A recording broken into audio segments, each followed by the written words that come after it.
예수님께서 언젠간 이렇게 말씀을 하셨어요. 너희가 사람을 실족해 하는 일은 없을 수 없으나 실족해 하는 자에겐 화로다. 이렇게 경고의 말씀을 주셨어요. 자, 오늘의 우리 기독교 초신자들에게 어떤 이들이 가장 낙담케, 어떤 사람들이 그들을 가장 실족해 한다고들 생각들을 하고 있습니까? 일반적으로 생각하면 기독교를 대적하는 사람들, 아니면 무슨 알코올 중독자나 마약 중독자, 이러한 아주 강박한 이런 사람들이 가장 좌절하고 낙담케 한다고들 생각들을 할 수도 있습니다.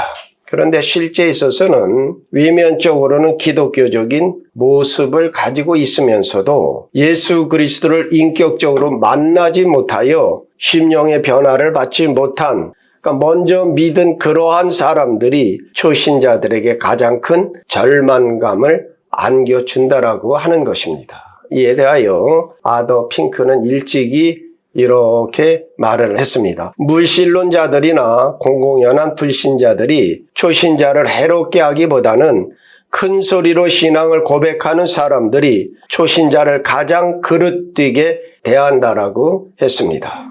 오늘 본문에서 소경으로 났던 사람이 이제는 예수님의 치유를 받아 눈을 뜬 사건으로 그것을 몹시 못마땅하게 생각하는 바리새인들과의 만남의 이야기는 그 상황에 대하여 우리에게 많은 빛을 던져주고 있습니다. 자기 의와 자만심에 가득 찬 바리새인과 보잘것없는 거린 사이에 갈등이 아주 심화되어지고 있습니다. 그 갈등은 그 사람이 출교 처분을 당했음에도 불구하고 그 사람의 승리로 결말이 지어집니다. 간단히 말하면 그 경우는 사실이 이론을 이긴 경우요, 갖춰진 지성을 이긴 참된 영적 체험의 승리다 하는 것입니다.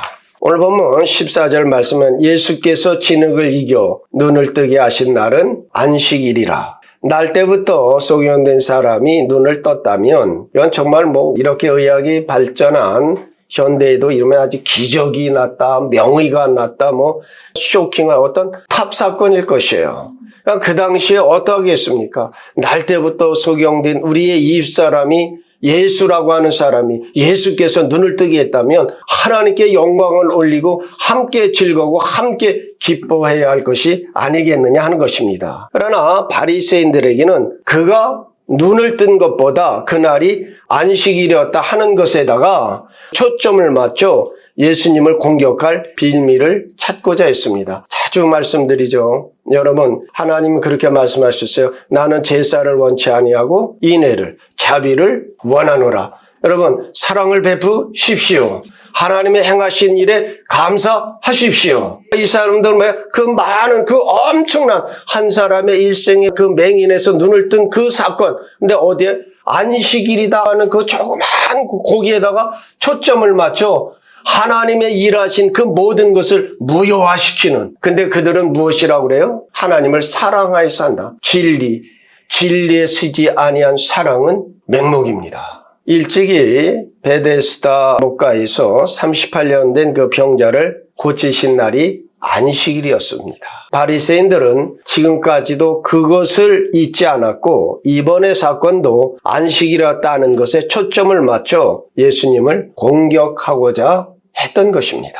구약의 율법도 안식일을 거룩하게 지키라고 그랬어요. 그런데 이들이 예수님을 안식일 규례를 어긴 범법자로 규정하는 근거는 구약 율법에 근거한 것만이 아니라 그것보다 더 무엇이냐면 그동안의 랍비들의 가르침과 저들의 해석, 그래서 그것을 기록해낸 미시나를 더 우선적으로 적용하였다는 것이에요. 오늘 본문에도 이들은 3단 논법을 하고 있어요. 저가 안식일을 지키지 아니하니 저는 하나님께로 온 사람이 아니다. 첫째는 뭐예요? 하나님께로 온 사람은 안식일을 지킨다. 근데 저는 안식일을 지키지 않았으니 그 결론은 무엇입니까? 그러니 하나님께로부터 온 자가 아니라. 여러분, 오늘 우리도 우리 나름대로 이러한 잘못된 3단 논법을 설정해 놓고 거기다 적용시키면 무엇이 됩니까?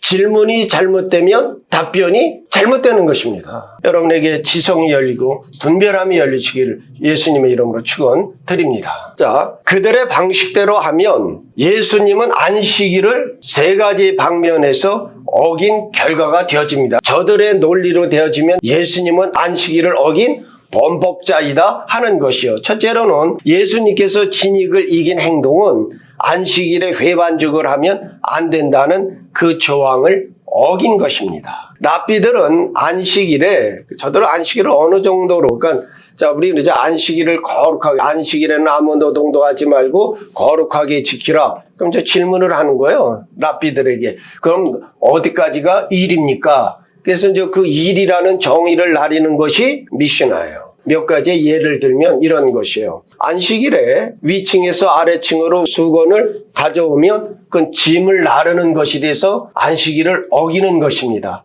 근데 아이러니하게 그 수건을 옷에다가 꼬매놓고 아래층으로 내려오면 그것은 일이 아니에요. 옷에 딸린 것이기 때문에. 또 있어요. 안식일에는 뭐냐? 손톱도 깎으면 안 돼요. 손톱 깎는 것도 일입니다. 당연히 등잔불도 미리 켜놔야 돼요. 등잔불을 켜지도 못하고 끄지도 못하고, 또 남자들은 수염을 다듬지도 못합니다. 참, 언제나 여러분, 우리가 이렇게 하게 되면 정신은 죽고 조항만 남는 것이에요. 둘째로는 예수님은 소경의 눈을 낮게 함으로써 안식일을 범한 것이 되어집니다. 랍비들의 가르침을 따르면 생명이 위급할 때는 치료하는 것은 당연한 것입니다. 다시 말하면 생명에 지장 없는 환자에게는 어떤 치료의 행위도 해서는 안 된다라고 하는 것이에요. 요새 우리의 말로 하면 좀 두통이 좀 심한데 그 두통으로 죽지는 않겠죠. 그러한 자에게 진통제를 준다거나 심하게 멍이 드는 사람에게 냉수찜질을 한다거나 뭐를 하면 안식일을 범하는 것이 되는 거예요. 그런데 소경으로 난 사람이 소경되었다라고 죽는 것이 아니잖아요. 더 시력이 악화될 것도 아니고, 근데 예수님께서 그를 눈을 뜨게 하신 날이 바로 안식일이다. 그러니까 무엇이에요? 안식일을 범한 것이 되는 거예요. 셋째로는 눈에다 침을 섞은 진흙을 바른 행위는 안식일에 눈에다 침을 바르는 의료 행위를 하지 말라고 말한 미시나 14조 17항 18항을 어긴 것이 되어지는 것이에요. 결국 예수님께서는 안식일을 범한 것이 되는 것입니다. 이와 같이 종교적 형식주의는 인간을 유익하게 하는 것이 해로운 것이고 인간을 자유롭게 하는 것이 아니라 구속하는 것이 되어지는 것입니다. 여러분, 심령이 살아나시기를 바랍니다. 자, 소경이 눈을 뜨자마자 만난 것은 바로 그 종교적 형식주의였습니다. 13절에 그들이 전에 맹인이었던 사람을 데리고 바리새인들에게 갔더라. 바리새인들에게는 이 소경되었던 거린이 눈을 뜬 것에 대하여는 조그만 관심도 없었다 하는 것이죠. 오직 이 일을 계기로 예수님을 넘어뜨리려는 도구로만 그 사람을 사용하려 하였던 것입니다. 그래서 그들은 그 눈뜬 자에게 질문하기를 시작했습니다. 첫 번째 질문은 네가 어떻게 해서 보게 되었느냐? 분명히 그들은 전에 그 이야기를 들었습니다. 15절에 보면 그러므로 바리새인들도 그가 어떻게 보게 되었는지를 물으니 이들의 질문은 형식적으로 물은 것이고 일종의 반증신문과 같은 것이었습니다. 우리에게 다시 말하라. 처음부터 들어보자 하는 태도였어요. 그 사람이 진흙을 내 눈에 바르매 내가 씻고 보나이다. 우리는 눈을 뜬 사람이 이처럼 아주 간명하게 대답하였다는 것을 주목해 볼 필요가 있습니다. 왜냐하면 예수 그리스도를 증거하는 증언이 예리해져 있기 때문에 그러합니다. 바리새인들의 물음에 대답하는 것이 11절에 처음 나와요. 그때는 뭐냐면 그 예수라고 하는 사람이 진흙을 이겨 내 눈에 바르고 실로암에 가서 씻으니 씻고 내가 보나이다. 자, 여러분 말이 이렇게 줄었지만 이 소경으로 났던 이 사람은 그 당시의 상황을 잘 모르고 자신이 눈에 떴던 기쁨이 너무 크기 때문에 예수라고 하는 사람이 나한테 와서 난 누군지도 몰랐는데 그가 무엇을 이겨서 눈에 바르더니 그 무더운 날 내가 물어 실로암에까지 가서 눈을 딱 이렇게 눈이 떠졌습니다. 그러니까 여러 많은 말을 장황하게 했을 거예요. 그러나 바리새인들의 반대를 받은 그 사람은 바리새인들에게 장황하게 설명하지 않고 요점만 말하고 있어요.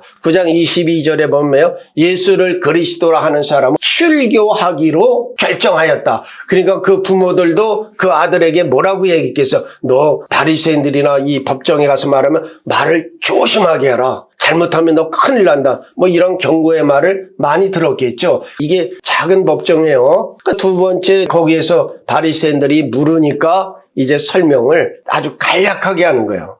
바리새인들의 그러한 반대를 받고 있는 그 사실을 아는 그 사람은 바리새인들에게 장황하게 설명하지 않고 요점만 말했다. 우리도 주님을 증거하는데 반대를 만나면 그렇게 해야 함을 배워야만 합니다. 예수님을 우리가 증거할 때 관심을 갖고 호의적인 사람들에게는 상세하게 전하여도 괜찮을 것이고 오히려 그 사람에게 도움을 줄 수 있습니다. 그러나 반대하는 사람에게는 말을 골라서 해야 합니다. 기본적인 것을 강조해야 됩니다. 가장 중요한 것은 예수께서 무엇을 하시는가를 말씀하십시오. 그리고 우리 자신들이 그분의 말씀에 순종하고 복종하였더니 어떠한 일이 일어났는가를 간증하십시오. 그렇게 증거하면 우리의 증언들은 효과가 있게 될 것입니다. 같은 방식으로 나면서 소경된 자의 간증을 통해서 우리가 주목해야 할 첫 번째 요점은 그 간증이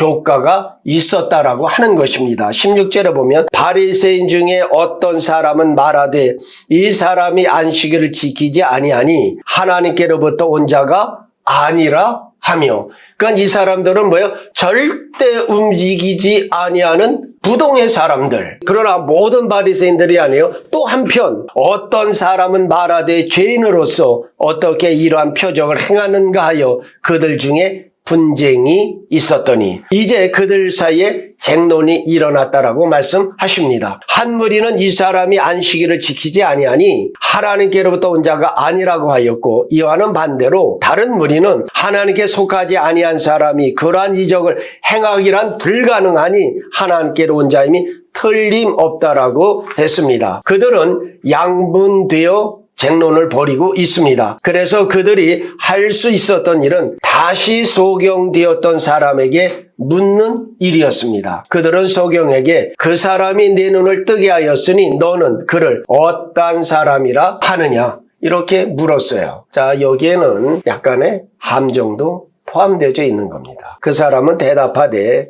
선지자 니더라고 했습니다. 우리가 주목해야 할 두 번째 요점이 여기에 있습니다. 초신자들의 증거를 반대도록 하나님이 자주 허락하시는 두 번째 이유가 바로 그것입니다. 갈등의 결과로 그 사람은 믿음의 성장을 가져오게 되었다는 것이죠. 그러니까 이제 바리새인들의 법정을 계속 불러서 신문하는 것 아니에요. 그 신문에 답을 하고 위협을 받고 하는 가운데 예수 그리스도를 아는 지식이 자라나고 믿음이 자라나게 되어졌더라 하는 것입니다. 예수님이 누구신가 하는 방면에서 아주 급성장하게 되었습니다. 그가 처음 증거할 때 예수님을 그저 단순한 사람으로 불렀습니다. 11절이죠. 예수라는 그 사람이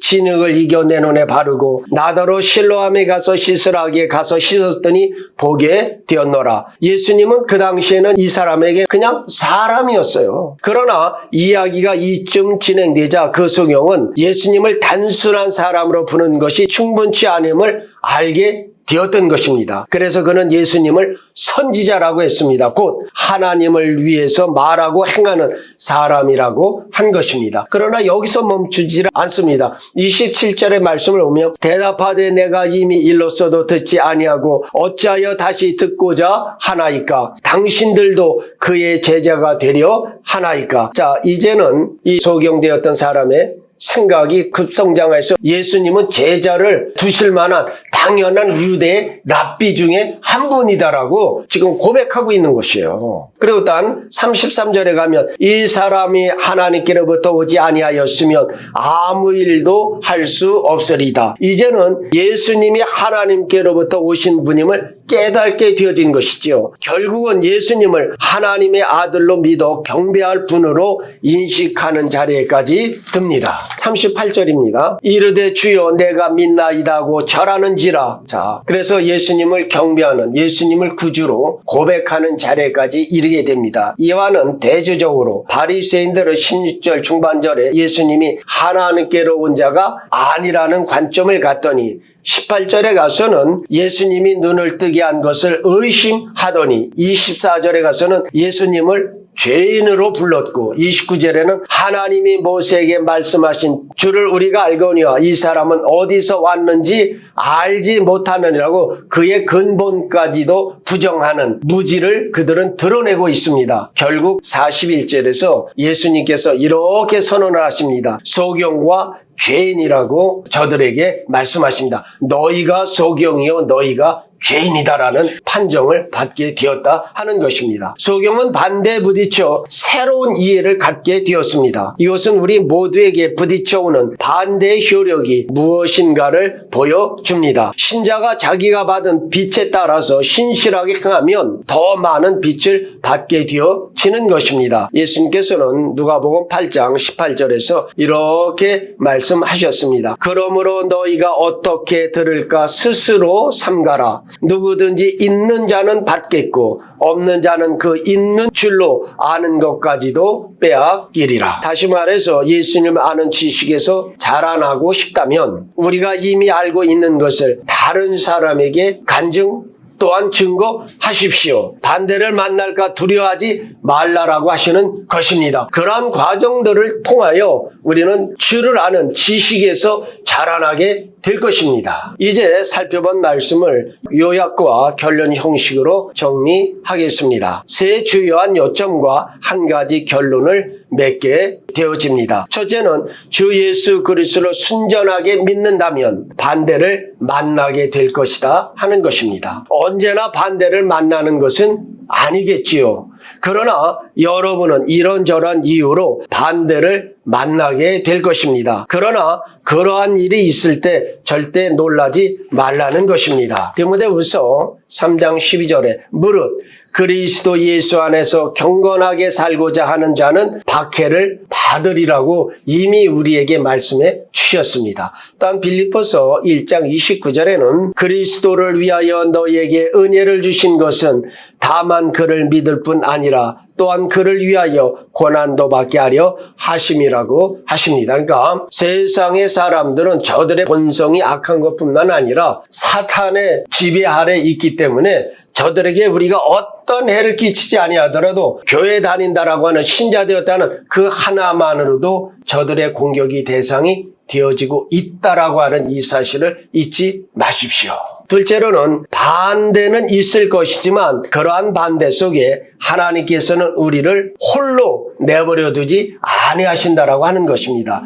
여기에 이 소경되었던 사람에게 그 사람이 내 눈을 뜨게 하였으니 너는 그를 어떠한 사람이라고 하느냐는 아주 강압적인 질문에 여러분 가만히 생각을 해보세요. 이 사람은 배운 바도 없고 들은 지식도 참 적은 사람이에요. 근데 이것은 사내들인 공의원에서 위임받은 조그만 재판석이에요. 거기에 바리새인들이 그 의복을 정자하고 아주 엄중하게 앉아서 그를 불러다가 신문을 합니다. 그러면서 그들이 뭐라고 하느냐? 우리는 예수가 죄인인 줄 아노라. 25절이죠. 그가 죄인인지 내가 알지 못하나 한 가지 아는 것은 내가 맹인이었다가 지금 보는 그것이니다라고 자신의 체험을 근거로 흔들림이 조금도 없었다는 거야. 조금도 주눅들지 않고 할 말 했다는 것이지요. 그리고 그것을 기반으로 32절로 33절 말씀을 보면 창세 이후로 맹인으로 난 자의 눈을 뜨게 하였다함을 듣지 못하였으니 이 사람이 하나님께로부터 오지 아니하였으면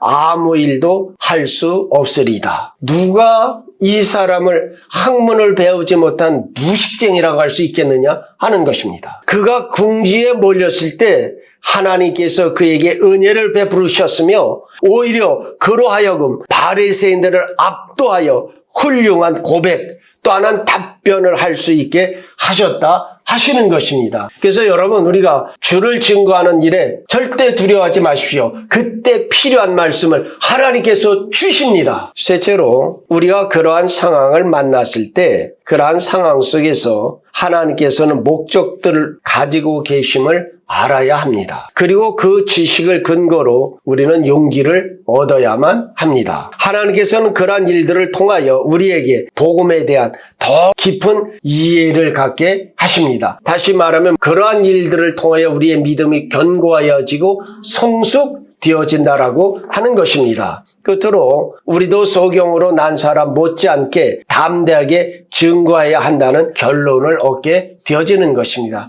성경이 말씀하는 대로 때를 얻든지 못 얻든지 복음을 전하는 그런 사람이 되어야 한다는 것입니다. 예수님을 알지도 못하고 예수님의 말씀을 들어보지도 못한 그 사람이 오늘 이처럼 담대하였다면 우리는 어떠해야 하겠느냐 하는 것입니다. 내가 알고 내가 체험하고 내가 받은 은혜대로 담대히 예수님을 증거하는 그러한 성도님들이 다 되어지시기를 우리 주 예수 그리스도의 이름으로 축원드립니다. 기도하시겠습니다.